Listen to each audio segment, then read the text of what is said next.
In today's video, I'm going to teach you how to effectively create a Markdown block, write content using Markdown syntax, and then save your work seamlessly. Whether you're new to Markdown or just need a refresher, you'll find these steps clear and easy to follow, helping you boost your productivity and improve your documentation skills. First, let's talk about what a Markdown block is. In simple terms, a Markdown block allows you to create sections of text that can be formatted using Markdown, a lightweight markup language that allows you to create formatted text using a plain text editor. It's great for creating text with headers, lists, links, and more, all without needing complex tools. To get started, you'll need to open your preferred Markdown editor.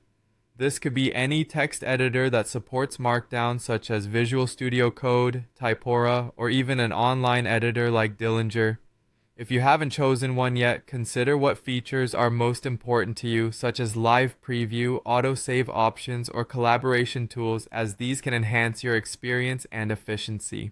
Once you've got your editor ready, the next step is to create a new Markdown file. This is usually as simple as selecting New File from the menu, or pressing a keyboard shortcut like Ctrl+N or Command+N on a Mac. Naming your file is important as well. It should be descriptive so you can easily find it later. Use an intuitive file name that's relevant to the content you plan to write. Now that you have your file open, it's time to dive into writing with Markdown. Markdown uses simple syntax to apply formatting, such as asterisks for italics, hashes for headings, and brackets with parentheses for links. For example, typing 2 asterisks around a word will bold it, while a single asterisk will italicize it.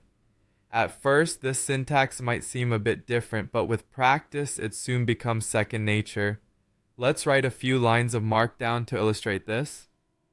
Start with a header by typing a single hash followed by a space and your header text.